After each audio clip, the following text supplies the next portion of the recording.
alhamdulillahnya tuh karena impiannya bukan syukur itu. Bahkan dikatakan inilah kemudian yang menjadi sabab hubbud dunia. Coba pernah lihat anak kecil enggak? Anak kecil itu dia senangnya misalnya main mobil-mobilan. Saya tanya, anak kecil senangnya mobil-mobilan, sama orang tuanya diberikan mobil-mobil, dikasih mobil-mobilan ke tuh anak. Saya tanya, anak tuh girang nggak? Gembira? Kenapa? Karena yang dia senangi saking girangnya tuh anak dapat mobil. Pertanyaannya, kemudian tidur di bawah apa? Di bawah? Orang minjem boleh nggak? Nggak boleh kemudian. Ya, mau diganti ditukar? Apalagi? Kenapa? Karena itu adalah kesenangannya. Karena dapat kesenangannya maka dia cintai. Orang kemudian sudah lama mengidam-idamkan punya mobil, dapat tuh mobil, dia senang punya mobil, lama-lama mobil dicintainya. Masuk kemudian namanya hubbud dunia. Jadi gembira dapat nikmat, karena nikmat itu sudah lama kita impi-impikan, itu bukan syukur, hubbud dunia. Ini bahayanya. Dan kebanyakan gembiranya orang umumnya orang gembira ketika dapat nikmat, kata Imam Ghazali, adalah karena itu dikiranya sudah syukur, padahal itu buktinya. Ketika dia punya kendaraan yang selama ini dia impikan, punya usaha, punya rumah, dapat, dia gembira, ya Allah sudah lama saya impikan dapat. Mau gak dia kehilangan? Kayak anak kecil ini, saat tidur di bawah-bawahnya, tidur dia ke kamar mandi, dibawa ke kamar karena takut. Jadi punya mobil yang diimpikan, alhamdulillah kebeli mobil yang diidam-idamkan, bisa punya mobil kemudian. Kalau kira-kira kemudian mobil itu suatu saat diambil atau hilang kemudian, sakit gak dia? Sakit. Inilah ciri hubbud dunia itu, begitu dapat gembira dan gak mau kehilangan, bila hilang gak terima, itu hubbud dunia namanya. Jadi bila dapat nikmat tidak semua gembira itu syukur. Bisa jadi gembiranya orang itu tandanya dia senang benar dia dapat kerja nih, pekerjaannya. Dia senangnya itu kenapa? Karena selama ini dia memang sudah lama ingin dapat kerja. Pertanyaan saya, kalau sebulan dia dipecat mau nggak? Kenapa nggak mau? Dia lama mengidam-idamkan. Orang kemudian lama menginginkan anak, begitu dapat anak sayang nggak? Kalau misalnya ada yang minta anak mau nggak? Enggak. Masuklah perasaan cinta. Apa arti cinta? Gak mau gak mau terpisah. Dia punya mobil, dia gak mau terpisah. Benar dia kemudian dia gak mau terpisah. Pertanyaannya, kenyataannya kemudian ada nggak di hidup ini yang gak berpisah? Kemungkinannya cuma dua. Kita ini kemungkinan cuma dua dalam hidup ini, Pak. Pahami ini. Dalam hidup ini kemungkinan kita cuma dua. Kalau tidak meninggalkan, maka kita pasti ditinggalkan. Cuma itu hidup di rumusnya. Kalau tidak meninggalkan, maka ditinggalkan. Pertanyaan orang tadi kemudian dia dapat nikmat punya rumah sesuai yang dia impikan, ada kolam renangnya, kemudian dari kalau misalnya istrinya di dapur mau ngajak makan aja harus pakai itu tuh handy talkie tuh, ngomong keluar saking gedenya rumahnya. Senangnya dia kemudian, lalu kemudian karena senang di impiannya punya rumah gede terwujud, maka dia cinta, gak mau kehilangan. Sedangkan rumus hidup, kalau nggak dia yang meninggalkan tuh rumah, mati dia, atau kemudian rumah itu yang hilang, kebakaran nggak, apakah pokoknya rumusnya kalau nggak meninggalkan ya ditinggalkan. Paham ya dulu? Artinya pasti terpisah. Sedangkan dia mau nggak? Mau nggak? Orang yang nggak mau terpisah, tapi kenyataannya harus berpisah. Bayangkan bagaimana perasaan orang itu saat terjadi perpisahan. Maka ketika dia akan mati, sakaratul maut dia, sementara di dalam hatinya dia gak ingin berpisah dengan rumahnya tadi, dia gak ingin berpisah dengan mobilnya tadi, dia gak ingin berpisah dengan hartanya tadi, dia gak ingin berpisah dengan tabungannya tadi, dia gak ingin berpisah dengan anak istrinya tadi. Sementara saat itu dia kenyataannya harus berpisah. Bayangkan sakitnya orang yang terpisah karena terpaksa. Akhirnya apa? Inilah yang membuat orang sakaratul maut itu sakit sesakit-sakitnya, karena dia gak mau berpisah. Contohnya begini supaya mudah paham. Ini satu A B, ada A ada B, barang berangkat ke stasiun kereta api. Bekasi ya stasiunnya ya. Berangkat bareng, terus bareng berangkat, si A berangkat ke stasiun, si B berangkat ke stasiun, ketemu di kursi tunggu stasiun, lalu ngomong, kata si A, mau kemana Pak? Kata si yang B kemudian mau ke Surabaya. Kemudian, kenapa Pak? Ada tugas, padahal saya sebenarnya nggak mau, kemudian berat, saya meninggalkan anak istri saya, kemudian cuma terpaksa aja karena di dinas mau nggak mau harus pergi. Berapa lamanya Pak? Ya mungkin bisa setahun, bisa 2 tahun kemudian. Saya sebenarnya nggak mau, cuma terpaksa doang. Saya nggak biasa terpisah dengan anak istri saya. Saya nggak biasa kemudian terpisah dengan rumah saya, nggak biasa kemudian. Cuma karena terpaksa saja, kemudian mau nggak mau saya harus lakukan kemudian. Pertanyaannya, berat nggak orang ini melakukan perjalanan ini? Kalau Bapak, dia tanya lagi, kalau Bapak ngapain ke stasiun? Oh enggak, saya ke stasiun ini bukan mau berangkat, saya mau jemput. Jemput siapa? Saya lama dan gak ketemu ibu saya, udah kemudian sekian lama. Sekarang kemudian ibu saya mau ke rumah saya, mau tinggal di rumah saya mau jemput. Kemudian saya udah lama kangen sama ibu sama ayah, saya pengen jemput. Perasaannya gimana? Padahal sama gak stasiun? Sama. Tapi karena yang satu menganggap ke stasiun di perpisahan, maka dia jadi derita, karena dianggap berangkat ke stasiun di perpisahan dengan anak dan istri. Yang satu berangkat ke stasiun menganggap ini akan pertemuan, maka dia persis kayak itu orang sakaratul maut. Sama nih, si A sakaratul maut, si B sakaratul maut, si C sakaratul maut, semua pasti akan mengalami yang namanya sakaratul. Artinya pasti ada orang yang menganggap sakaratul maut itu perpisahannya dengan hartanya, perpisahannya dengan rumahnya, perpisahannya dengan mobilnya, perpisahannya dengan istrinya. Kenapa? Dia tadi begitu dapat nikmat itu semua, gembiranya karena itu yang diidam-idamkan dapat. Waliyadzubillah, contoh pengen bangun rumah gede banget, kebangun, seminggu kemudian sakit, masuk rumah sakit, mau meninggal. Kayak Pak Haji, dia nggak mau berpisah dengan ini. Maka bayangkan sakaratul maut orang yang harus dipisah dengan paksa, sementara hatinya nggak mau pisah.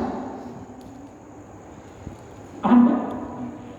Kayak orang ke stasiun, dia berangkat itu adalah kemudian pikirannya, saya ini bakalan memisahi anak istri. Sepanjang jalan itu dia kadang-kadang menuju dari stasiun itu berdindang air mata, kemudian naik stasiun, duduk di kereta itu kayak berasa duduk di bara api itu. Kalau yang satu dia anggap itu adalah akan terjadi pertemuan. Nah, yang satu sakaratul maut dia anggap bahwa kemudian dia berangkat sakaratul maut ini dia akan ketemu orang yang selama ini, zat yang selama ini dia rindu-rindukan. Dia sudah gak apa dengan dunia ini terpisah. Dia anggap kalau gak mati gak bisa ketemu Allah. Maka dia kemudian menganggap bahwa sakaratul maut dia ini akan ketemu dengan Allah yang dia cintai. Maka itu yang membuat dia Maka ingat, mati itu kalau sama dengan rumusnya, mati itu adalah perpisahan. Siapapun pada saat dia akan mati pasti akan tersiksa. Tapi kalau dianggapnya mati itu adalah pertemuan, maka siapapun orangnya pasti akan tidak. Nah, pertanyaannya di diri kita. Satu saat kita mengalami itu, apakah kita anggap itu perpisahan, apakah kita anggap itu pertemuan? Nah, caranya mulai dari sekarang. Kalau kita mulai sekarang dapat nikmat kebeli mobil, kita senang. Kenapa? Karena lama sudah pengen punya mobil. Maka berarti pasti sayang dengan tuh mobil, pasti cinta. Begitu cinta, mau gak terpisah? Enggak. Begitu terpisah, sakit gak? Sakit. Maka itu kemudian hubbud dunia yang dikiranya syukur tadi itu membuat dia kemudian tersiksa saat akan meninggal dunia. Dikiranya itu syukur, padahal ini kebanyakan gembiranya orang awam. Satu. Nah, yang kedua kata Imam Al-Ghazali, diberi raja kuda tadi dia gembira. Kalau yang pertama tadi gembira karena memang kuda yang diidam-idam. Nah, yang kedua ini kata Imam Al-Ghazali, dia diberi kuda gembira karena apa? Dia melihat raja perhatian dengan dia sampai raja memberikan kuda. Sama gak gembira? Sama. Yang membedakan, yang satu gembira karena kudanya, karena memang ini yang dia idam-idamkan. Yang satu ini diberi raja kuda gembira kata Imam Al-Ghazali, cuma dia gembiranya senang raja ngasih perhatian ke dia, raja kemudian kasih sayang ke dia. Buktinya kata dia, raja ngasih saya kuda. Seandainya pun raja tidak memberi kuda, raja ini memberi kuda diganti sama raja, nih saya kasih kamu ayam aja ya, senang gak ya? Kenapa senang? Karena tetap dia anggap ayam ini raja berbentuk perhatian. Ini kata Imam Ghazali baru syukur nih. Ini baru syukur nih. Dapat nikmat kemudian kebeli rumah, kebeli mobil, dapat pekerjaan. Di dalam hatinya gembira. Gembiranya bukan karena pekerjaannya lama sudah saya menunggu bekerja ini baru dapat sekarang. Lama dah saya pengen punya rumah, lalu kemudian baru kebeli sekarang. Saya pengen punya mobil, bisa kebeli mobil baru sekarang.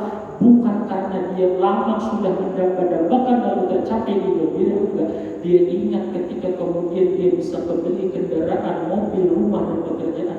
Allah memberi perhatian kepadanya. Saking Allah perhatiannya, Allah beri apa yang dia inginkan. Dia ingin mobil, Allah beri mobil. Dia lihat di mobil itu Allah perhatian ke dia. Ini syukur. Kebayang gak kalau orang baru mau duduk ngaji juga? Sampai gak kesini pikirannya? Sulit. Kita yang ngaji kayak gini aja belum tentu. Jadi ketika dia dapat kerja, dia senang bukan karena bekerja, bukan. Dia senang karena Allah memperhatikan dia. Bentuk perhatian Allah, Allah kasih dia pekerjaan.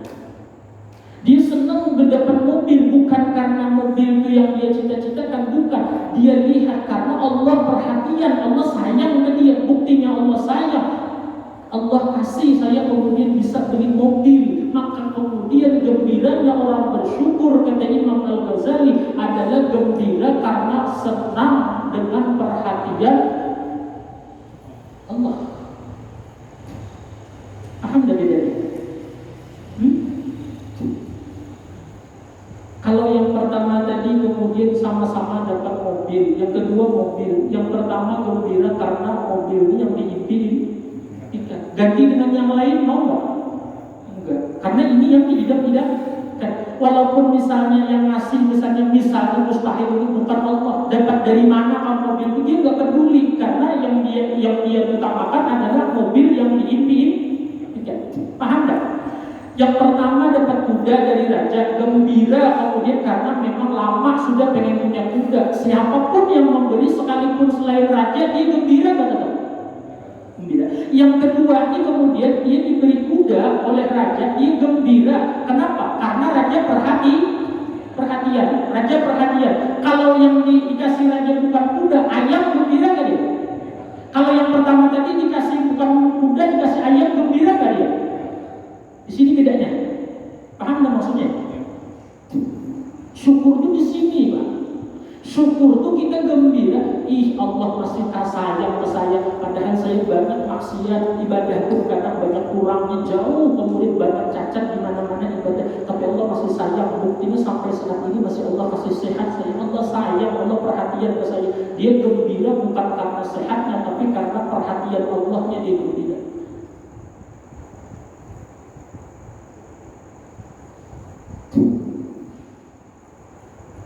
Beli dia mobil, senang juga dia, gembira juga hatinya. Cuman kegembiraannya punya mobil itu bukan karena dia sudah lama mengimpi-impikan punya mobil, tapi dia gembira karena Allah perhatian ke dia, padahal kemudian sadar diri ini kasar-kasarannya gak pantas benar diperhatikan oleh Allah. Cuma karena Allah sayang tetap diperhatikan oleh Allah. Dapat mobil, Allah kasih nikmat rezeki bisa beli mobil, maka dia gembira. Gembira kenapa? Allah perhatian ke saya, maka kemudian saya diberi rezeki bisa beli ke mobil. Kemudian ini baru dinamakan syukur. Coba kemudian istri tadi, balik istri tadi, baju yang 5, harganya itu lupa saya, berapa tadi?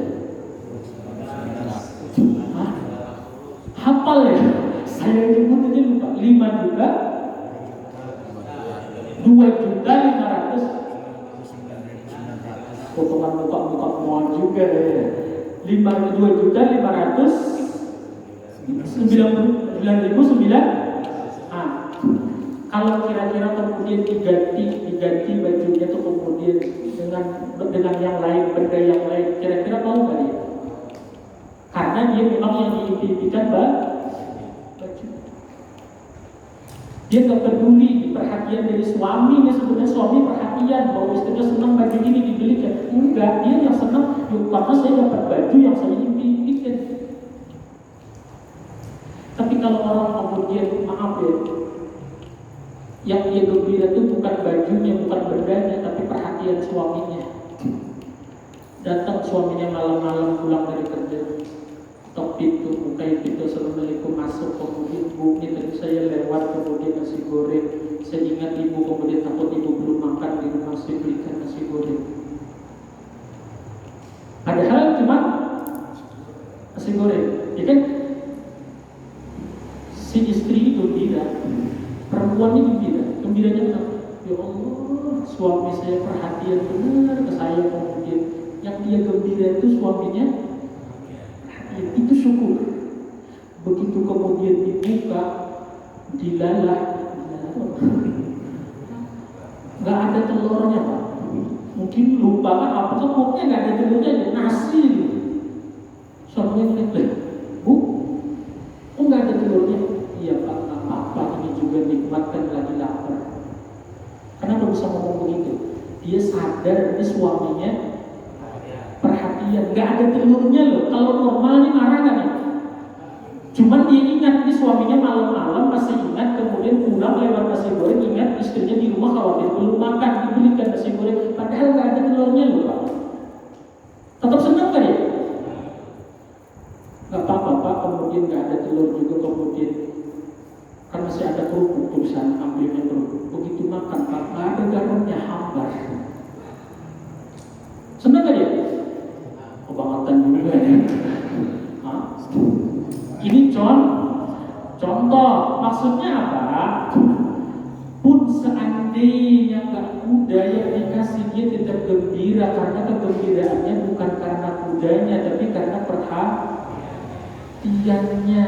Nah, disinilah posisinya, disinilah kedudukannya, gembiranya orang yang syukur. Pertanyaannya, selama ini kalau kita dapat sesuatu, kita gembira karena itu sudah lama kita inginkan, atau kita gembira karena itu Allah perhatian ke kita?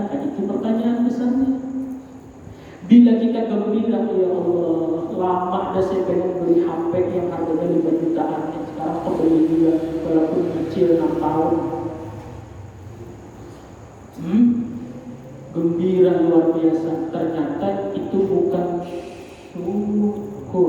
bahkan itulah namanya dunia. Nah, kalau orang syukur kemudian mau beli HP yang 5 juta nggak bisa kebeli yang 1.500.000, tetap gembira. Kenapa? Allah perhatian, walaupun nggak yang 5 juta, tapi Allah masih perhatian, Allah masih kasih nikmat beli HP walaupun yang 1.500.000.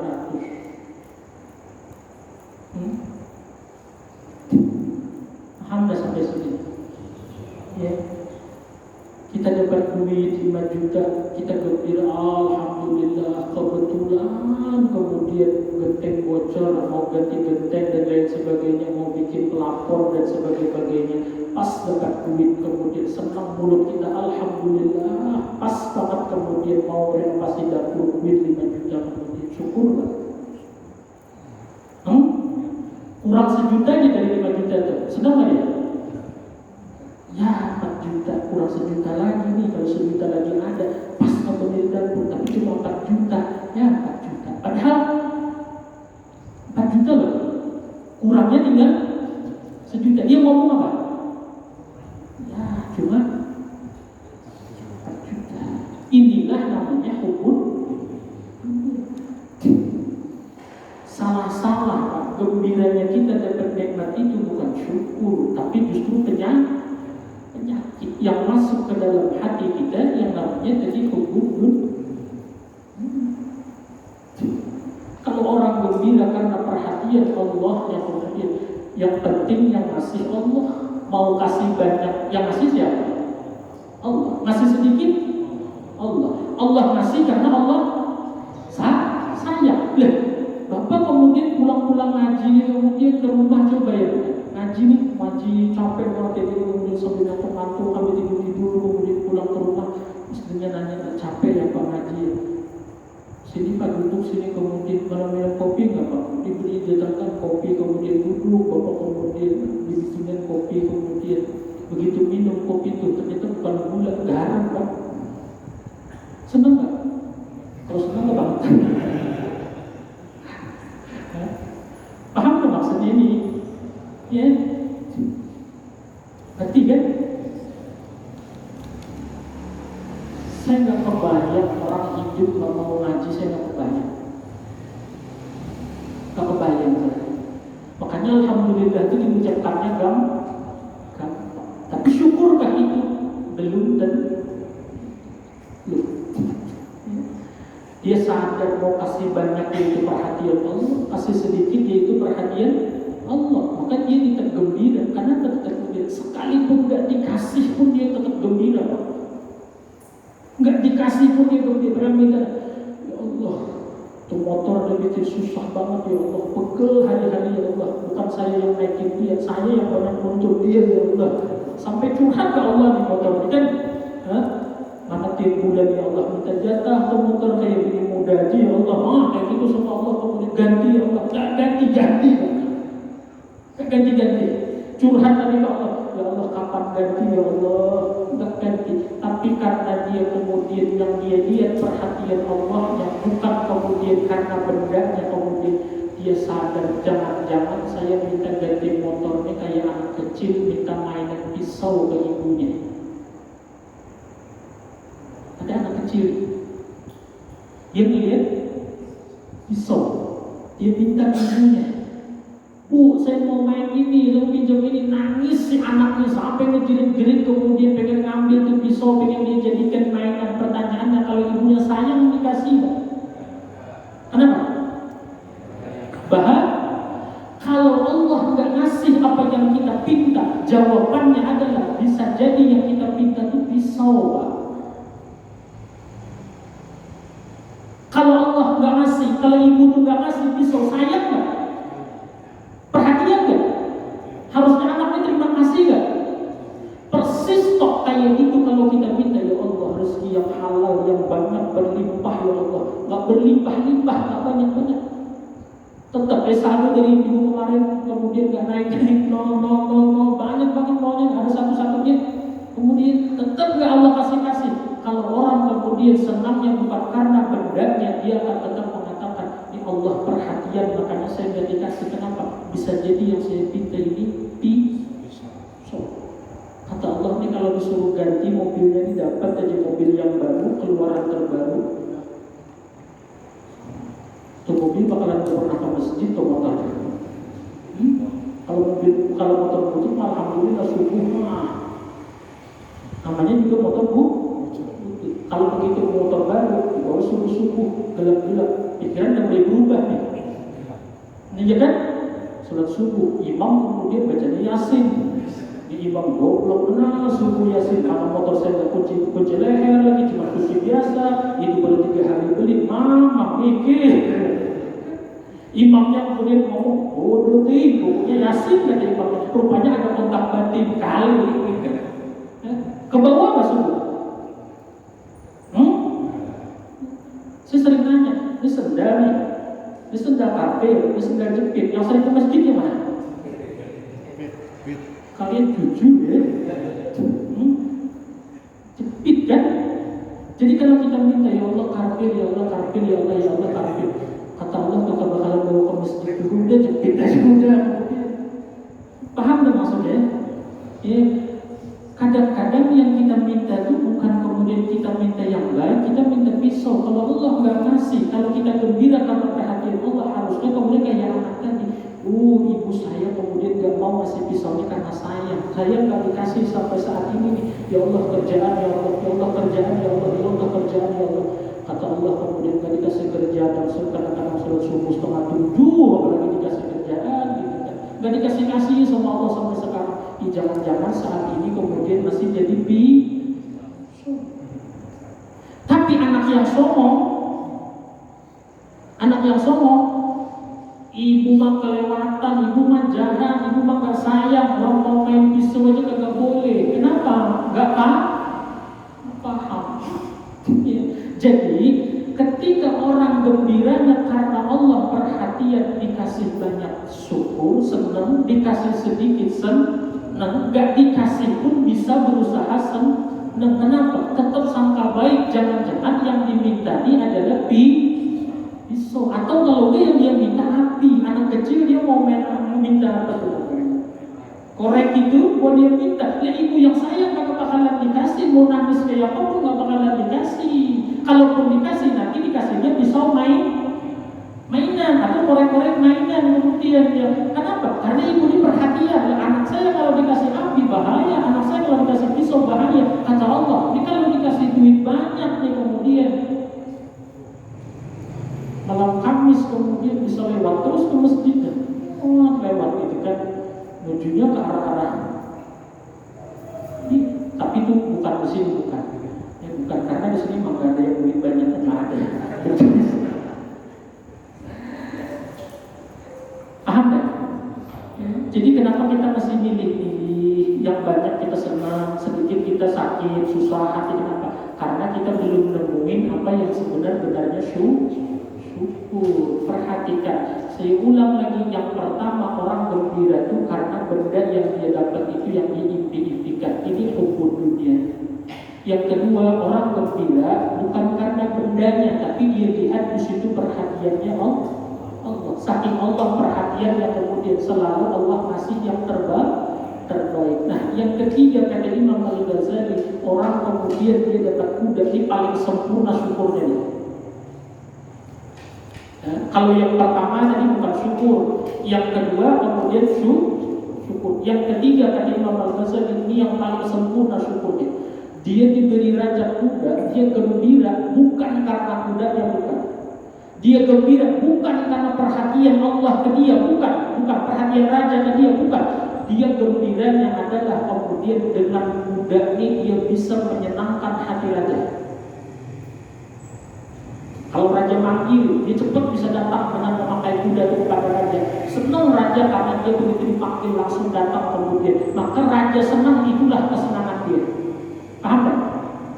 Kalau yang tadi, yang dua tadi, satu bukan syukur, satu syukur, tapi dua-duanya sama, masih kemudian titik beratnya, fokusnya adalah kesenangan diri sendiri. Paham tak? Yang satu senang punya kuda karena kuda itu kemudian adalah yang diimpi-impikan, kesenangan dirinya bukan. Ya, yang kedua dia dapat kuda, dia senang bukan kudanya, raja perhatian ke dia, raja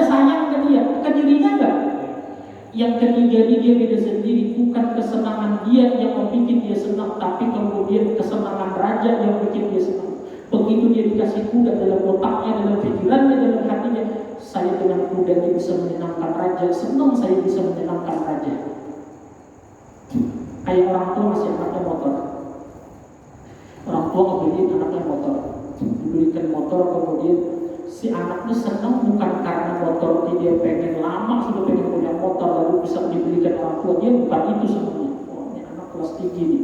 Bukan karena dia orang tuanya melihat perhatian orang tuanya lalu memberikan dia motor, senang. Dia senangnya gini, saya diberikan orang tua saya motor, kalau nanti orang tua saya minta antar kemana-mana, saya bisa cepat antarin, bisa gampang antar kemana-mana. Orang tua saya senang karena cepat saya antar kemana-mana. Itu yang bikin saya senang, orang tua saya berikan motor. Apa? Bener, begitu dia lagi asik, dia telepon sama ayahnya. Nah, kamu di mana? Lagi ngalamin sama teman. Bisa nggak bapak minta tolong antarin mau beli obat, kemudian ke apotek, kemudian. Oh baik pak, pulang dia cepat. Begitu pulang diantarin, melihat bapaknya senang diantarin, dia gembira, bukan main karena bapaknya senang, kemudian bisa diantarin anaknya naik motor ke apotek, padahal motornya dikasih bapaknya. Paham? Orang dikasih nikmat oleh Allah, kasih nikmat oleh Allah, macam-macam dikasih nikmatnya, kesehatan dan sebagainya, semua pemberian Allah, kendaraan, rumah, kesehatan, harta dan lain sebagainya. Dia bukan gembira karena harta, karena kemudian mobil, rumah itu impian dia, bukan. Dia gembira bukan karena bahwa Allah sayang ke dia, perhatian ke dia, makanya Allah kasih.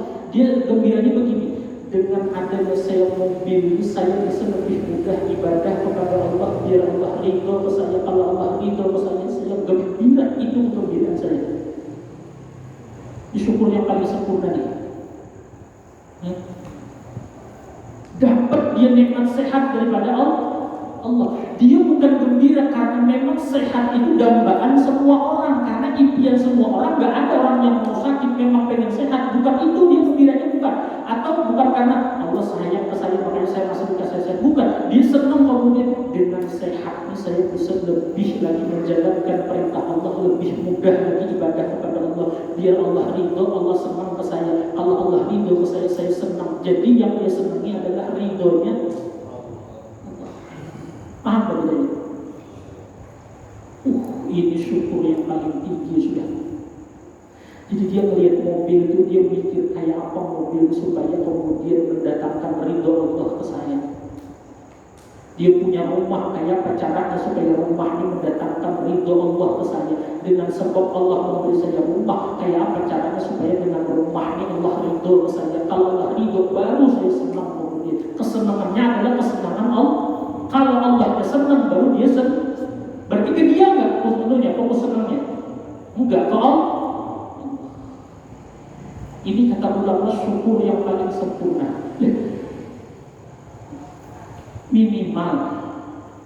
Minimal sekurang-kurangnya berubahlah kita kemudian dari yang gembira tingkat pertama yang bukan syukur itu tadi, sekurang-kurangnya kepada tingkat yang kedua. Kalau diberi apapun oleh Allah, ingat itu Allah perhatian ke kita. Jadi gembiranya kita, Allah ngasih perhatian ke kita, bukan karena bendanya. Itu seminimal sifat syukur.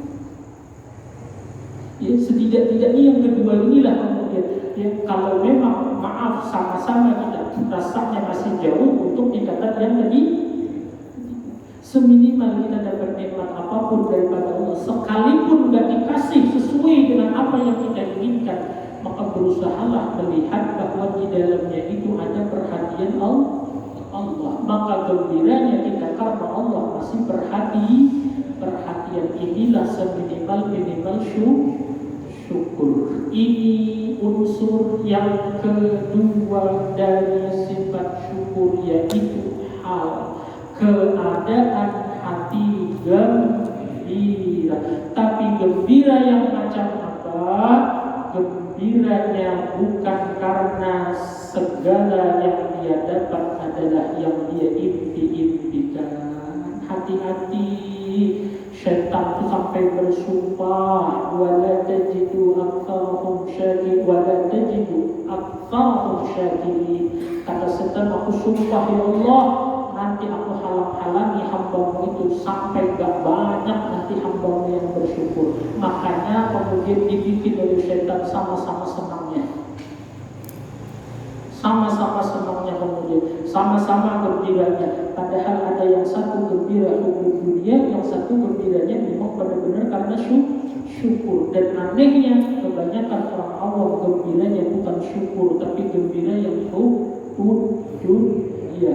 Maka hati-hati, berhentilah, berusahalah mengingat-ingat ketika dapat nikmat. Jangan gembira karena itu yang sudah kita idam-idam dan impi-impikan. Tapi yang kita lihat dengan mata hati kita, bahwa di dalam pemberian Allah itulah perhatian Allah, itulah kasih sayangnya Allah. Baru itu dinamakan syukur. Paham insyaallah? Ya, mudah-mudahan jadi ilmu yang manfaat, mudah-mudahan jadi ilmu yang barokah. Pertanyaannya, syukur itu gampang apa susah? Kita gampang ngomong syukur.